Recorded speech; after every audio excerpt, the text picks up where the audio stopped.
You're listening to another episode of the Ana Vivo podcast. Thank you for your time.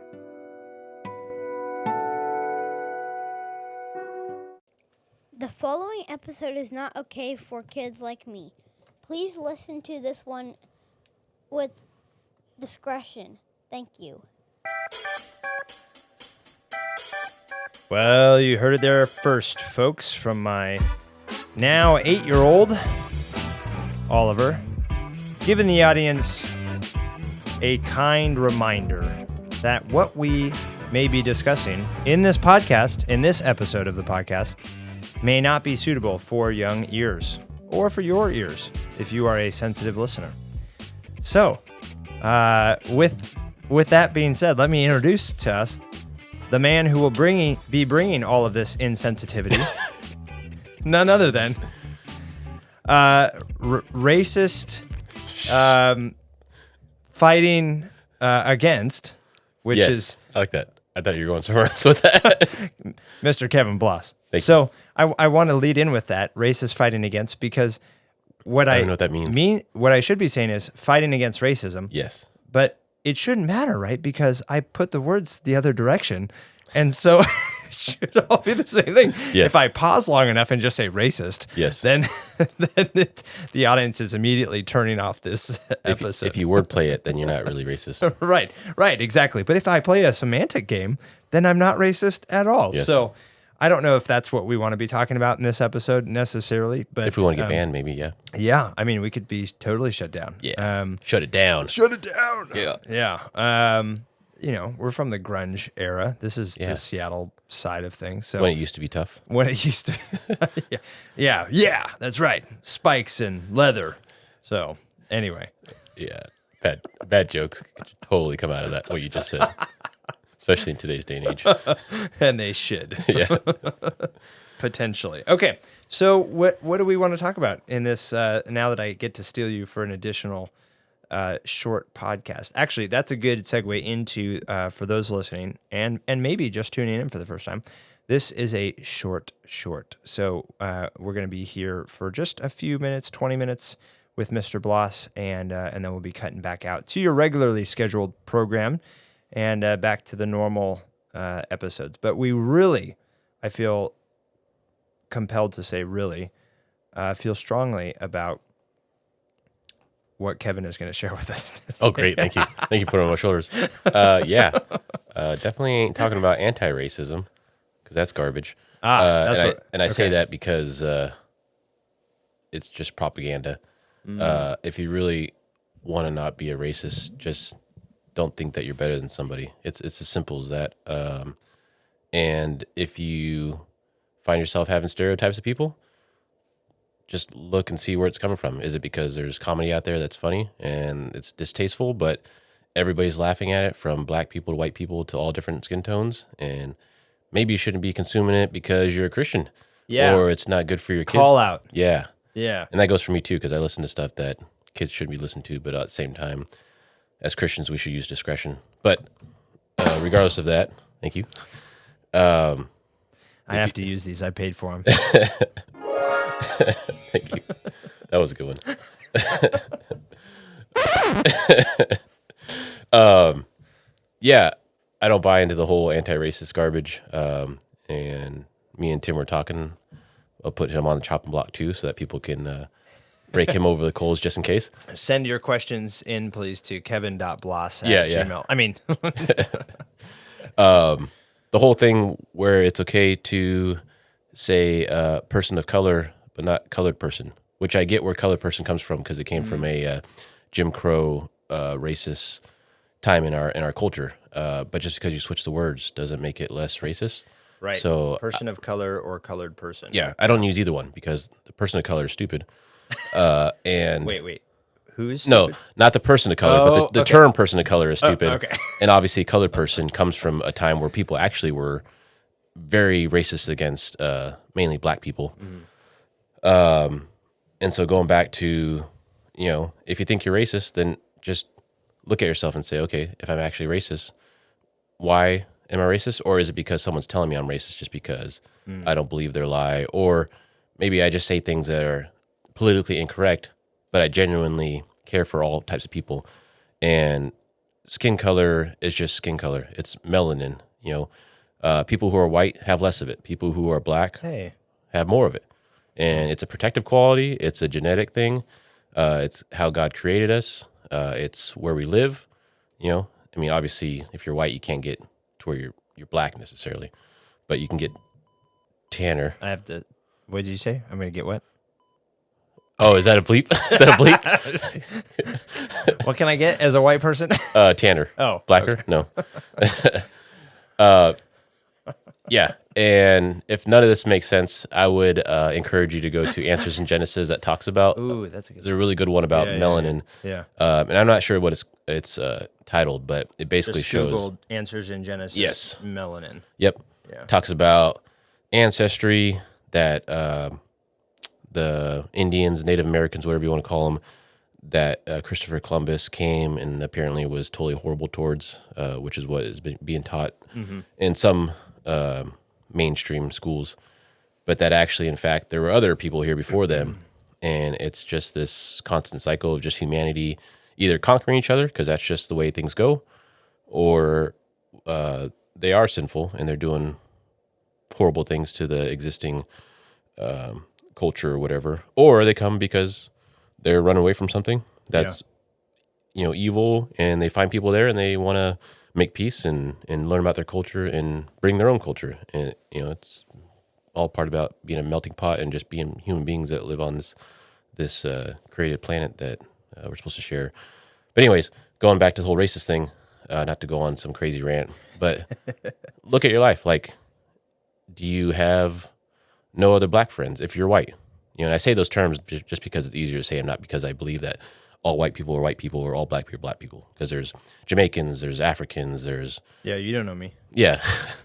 Irish, German, Australian, whatever. But, if you don't have any black friends and you're white, why? Is it because you just live in a place that's all white people? Okay, well, that makes sense. But if you go see a black person, do you hate them? Or do you genuinely just want to get to know them? It's like, then you're probably not racist. Or if you're a black person and you don't think every white person's out to get you, you're probably not racist. Or if you do feel like they're out to get you, then maybe you're in a culture that teaches you propaganda, or people that teach you propaganda that make you fear them for no reason. It's the same thing. Like, go watch Remember the Titans.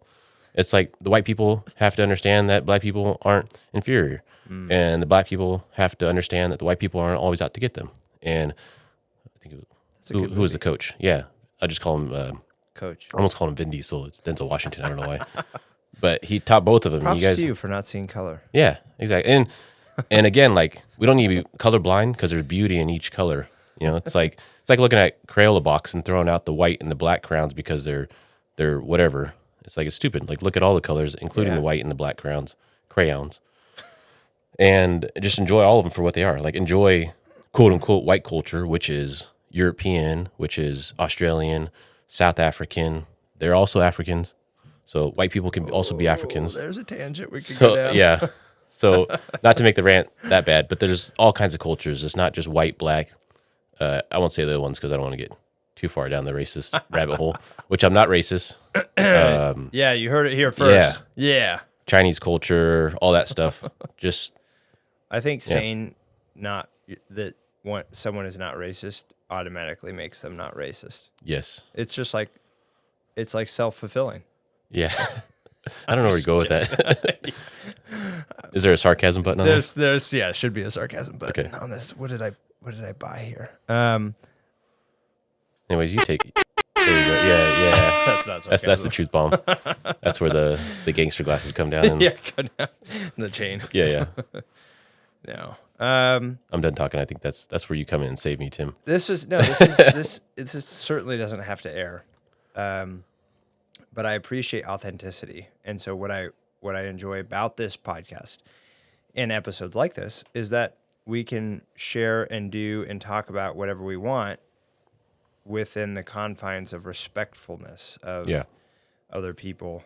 And so I think the heart of this was, hey, be kind, be patient. Yeah. Sorry, just to interrupt real quick. And that's all it's about. It's like, I have no tolerance for a white person telling me that I'm racist when I'm closer to being black than they are because I'm half brown. And it has nothing to do with my skin color. But when someone who is whiter than me telling me I'm racist, Right. and not maybe directly, but like in the news cycle, it's like, I don't care what you have to say. Like, you're closer to white than I am. And then let's say a black person telling me that I'm racist because I just have the heritage of white. Like, I don't care for either of your views. I care about the person of both sides, whatever culture, whatever skin color, whatever, how much melanin, non-melanin you have. Like, I care about the individual's soul, and I care about them regardless of how they treat me, but also, you treat me well, I'm going to tend to treat you well. If you don't treat me well, I'm going to still try to treat you well because that's what Christ called me to do. But I'm going to wonder and try to get to know why you aren't treating me well. Is because you've been lied to and you believe that lie, and how can I kind of remove the scales from your eyes? Because not that I'm better than you, but I've had scales in my eyes be removed just by listening to other people. Be like, oh, that makes sense. Yeah, it has to come down to a discussion where we can sit here and really be honest and open, respectful of one another, and at the end of the day, if we need to disagree, then disagree. Yeah. But do so in the equity, in the common denominator that we're all human. And then from there, great, disagree all day long, but be kind and respectful to one another, and instead of trying to impose someone's silly views one way or the other on someone else in that sense. And so I think for me, it comes down to actually having a hold of your core value and saying, I believe in X so strongly that I'm not going to break away from my convictions, whatever that is. And I respect a person for that, for having convictions, whatever those convictions are.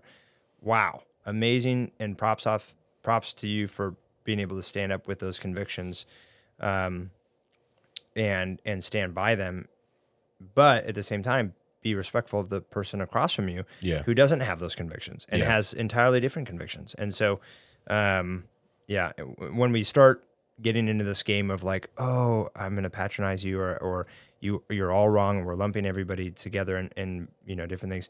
There's a lot of shame culture that comes into that, and guilt culture that then tries to backpedal that, or make people feel guilty or ashamed of certain things or whatever, that is just absolutely chaotic and wrong, and then just becomes downright silly where we switch words, and it's like, oh, all of a sudden that is better. Okay, sure. Yep. And there's play semantic games. Yep. And there's definitely something I learned.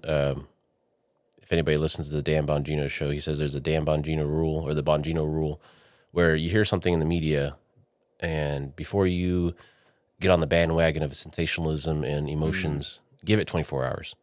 Because maybe what they're saying actually isn't true, or it's spun, or they just don't know all the facts, and they're just going by emotions.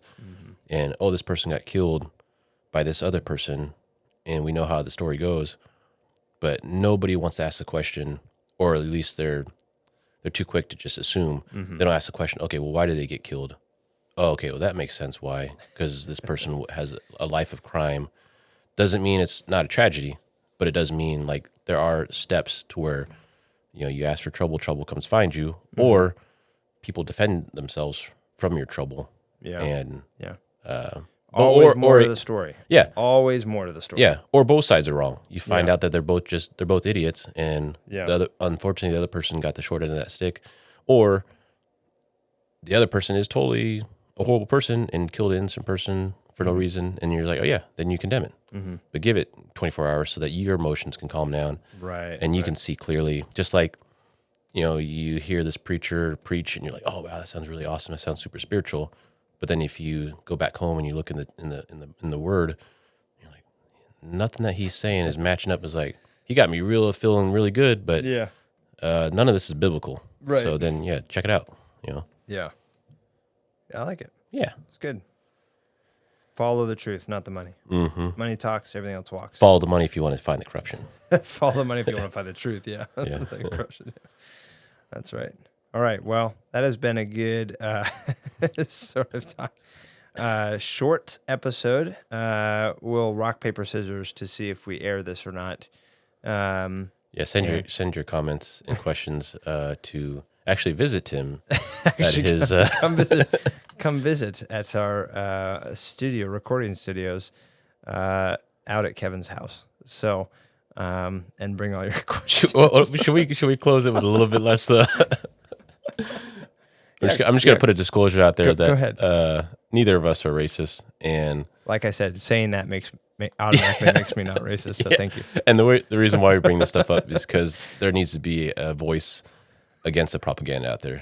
Yeah, that's why we say things. That's right. You are the voice. That's Yes. what I wanted to say. Okay. Okay. For everyone listening, Kevin is the ambassador for all people that feel like their side is not being heard. If you're ever on the other side of the Karen arguments and you're like, yeah, no, I'm not racist. I'm not. Kevin's your man. If you ever feel like you're on the other side of things and all of culture is against you, Kevin's your man. If you need somebody to stand up and fight your fights on the racist side of things, Kevin's your man. We've got this sort of larger than life person right here in the studio to fight the good fight for those who feel ostracized about what traditional culture is telling you. Yeah, I mean, I guess I'll speak to it, but I don't know about that title. But I don't know.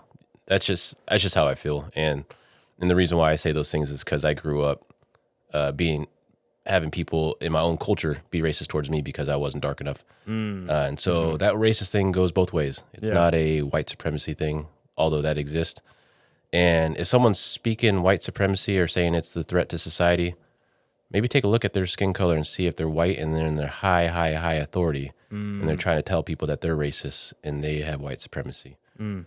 So Are you referencing a recent presidential commemoration speech at a highly historical black college? Possibly. From a white guy? Yes. That's very high in our government. Who also did a eulogy for a highly... Oh, man, that was so bad. Yeah, a high official in the Ku Klux Klan. Yes. It's like, how do people not see this? Yes. And the reason why we say that, not to make fun of our current president, although... No names will be dropped here to protect the innocent. I mean, to protect the guilty. Yeah. There's a whistleblower button on there. Yeah. But no, anyway, just to call it the craziness, I guess I'll say it. Not his name, but just say it. If you're telling people... Hey, this is a safe space. Yeah. If you're telling people that you're not a certain color because you don't vote for them, that's racist. I don't care what skin color you're saying they are or aren't. If you're trying to get people to vote for you because of your color, that's also racist. You vote because of their character, and you vote because of their work ethic and their results. And well, for me, I vote because they honor God, and I know not everybody honors God. And the ones that say they honor God still don't honor God because they're sinners. So I'll just leave that there. But if someone's calling you a racist, maybe you ought to investigate them and see if they said anything actually racist, and not saying that you shouldn't look at yourself, but maybe just not believe that person that you're actually racist in their eyes. If you are really racist, then repent and give it to God, and yeah, that's all I say about that. There's an interest. This will be an interesting case study episode to see who responds and what the demographic of the responses of the people are. From this. So I think we want to leave it with the respectability again, because really this short was designed for two reasons. One, to make you all, agitation, to make you all listen to this, because you're probably clicked on it based on what I'm about to title this episode. My name better not be in that title. See who's actually listening to these kinds of things, but also the chaotic neutral of man, we can play both sides of either of these, and really try our best to defend one side or the other. But at the end of the day, it comes down to this respectability. Like, one, don't care about this at all. If you're a believer listening to this, we've got a bigger calling and bigger issues, right? Than to get political about this. Not the racial and care for other cultures, but the politicizing of this, the polarizing of this. But two, if you're not a believer listening to this and you really are caught up in these kinds of semantic, what I would call silly games, step back and look at a bigger picture. This is my exhortation to you. Yep. To step back and look at the world at a bigger picture. And then look back at your neighborhood and say, are we a sounding board on online platforms, or is this actually something real in your face? And there are a lot of people that actually have this going on in both sides of different issues. Yeah. In reality, in their face all the time. But that's definitely the minority. That's not the majority. The majority of people are being persuaded by an online plethora of bots, as someone in the cyber world can attest to, and not real people at all. So just step back, take a breath, love your neighbor, be respectful, and we'll end it out with Kevin. Yeah, sorry. I just want to add one thing to the whole racist thing and colors and whatever. Instead of looking at the color, look at the culture and think of what that term means, like to cultivate. There's cultures of, you take a culture of a certain melanin, or people of certain melanin, look at them in different cultures, whether it's inner city, and typically, not always, obviously, because there's good people everywhere and there's bad people everywhere. And I say good people in the sense of they're trying to do the right thing. There's no good person apart from Christ. But, where there's a lot of murder, look at that culture. That doesn't mean one race is doing it all, but look at that culture. If that culture is cultivating a culture of violence and gangbanging and abortion and fathers not in the home and all kinds of stuff like that, sin and lawlessness, and depending on the government, then of course all kinds of bad stuff is going to happen. It has nothing to do with their skin tone. Now they may have been lied to, or they may have believed a lie, but then look at another culture that has the same skin tone, and they're thriving. They're dressed a certain way. They're providing for their families. Their fathers are in their home. So it has nothing to do with skin tone. It has everything with what you cultivate. And if you're in a community that cultivates violence, then try to change that community with God's truth. And if you can't change that community, then you plant the seeds and you move on, let God do the work, and you go find a culture that does cultivate godliness, and doesn't mean you have to wear a suit or whatever. And that goes for I'll I guess pick on my half, the whiter side, like the redneck culture or the white trash, so to speak, which I don't.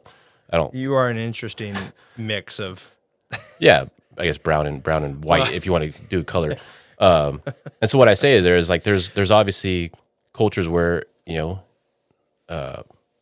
proud, freedom loving people, and people who are, just down in the dumps, maybe self-inflicted. And, but what are they cultivating? Are they cultivating a culture where they're waiting for the government to give them a handout, or daddy and mommy did it this way, so I must do it this way. I must go work at the Piggly Wiggly, which is not a bad thing. I mean, if that's all you can do it to the best of your ability to God's glory. Can I Yeah, go ahead. ask you what the Piggly Wiggly is? That a racist joke? No. It's I don't even know where it's at, but it's like a Chick-fil-A in the South. Oh, really? Or no, it might be like a Albertsons. Those are two very different things. So it's either a fast food joint in the South, or it's like an Albertsons in the South. Piggly Wiggly.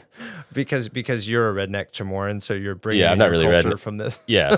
So the reason why I say that stuff, to get on a serious note and end it in some kind of respectable way, is it's not about race. I can't end this respectfully with the phrase Piggly Wiggly. Okay, let's end it with no, Kevin. Let's end it with cultivate. Yeah, let's do that. Cultivate. Look at the culture. What are they cultivating? And that'll tell you everything I think you need, or mostly what you need to know about the people in that community. Okay. If they buy into that violent, cultivating culture, lawlessness, that's what you'll get, regardless of what race is in there. True. Because a lot of times it's a melting pot, right? But there's still lawlessness going on. Look at San Francisco. Yeah. And not, obviously not everybody in San Francisco is doing that stuff. But then you get other cultures that just, they do all they can to make their community a safe place. Yeah. So, and it's all different races or different ethnic backgrounds, whatever you want to call it. So, cultivation, not racist. Yeah. And where are you drawing your source from to cultivate? Not color. Yeah. Cultivate, not color. Yeah. Propaganda or God's truth. All right. Well, that is going to wrap us up for the 25-minute mark and for the test of this episode and the agitation and the bots out there. It'll be interesting to track the analytics from this 2 weeks from now when it airs. For all of you who listened this far, racist, I have to say this 8 times, racist, racism, racism. Okay. Is that so the racist boogeyman doesn't come to your house? Yeah, that's how you get rid of them. The DoD is working on a program to for the we're all using ChatGPT and other AI and stuff like this now, but bots have been around for forever, since the dawn of the internet. But what hasn't been around since the dawn of the internet, and even more recently, is AI pulling from audio script, not just text script. So I'm going to put the word racist in my title. See what comes up. Because that will be an obvious trigger for the bots and for people listening that are like totally one-sided on this kind of topic. Yeah. Algorithm or whatever. Yeah, but if I supposedly for the audio transcript, as we're continuing to work through scanning of audio, if it has been, you know how like when you're watching YouTube and you don't have the sound on, it will automatically, the AI will put closed captions on there for you. Oh, okay. And so currently working on AI programs to read those self-imposed captions. And so if I'm clear and I pronunciate well and you say it enough times, it will pick it up and then filter it via an SEO version into certain people's circles that follow, that they are racist or that they're anti-racist or whatever. But or they're just in that conversation. Or they're in the conversation. So whatever, it'll be interesting to see if this episode skyrockets. Yeah, that's why I was wondering about the last one when we talked about COVID. If that little blue Spotify thing would show up about COVID. Exactly, same kind of thing. And because currently we're not.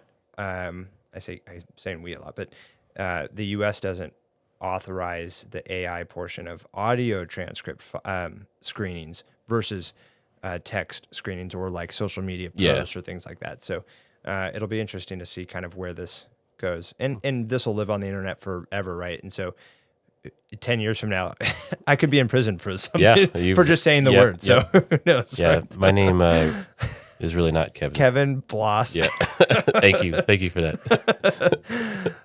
Co-hosted today with your host, Tim C. Miller of anavivo.com. Racism, racial, anti-racism, and anti-racism. Ooh, that's a good one.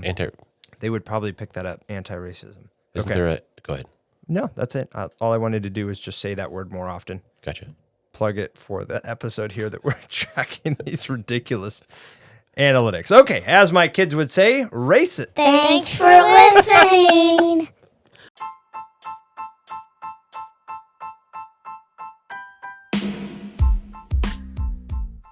Thank you for listening to another episode of the Anavivo podcast.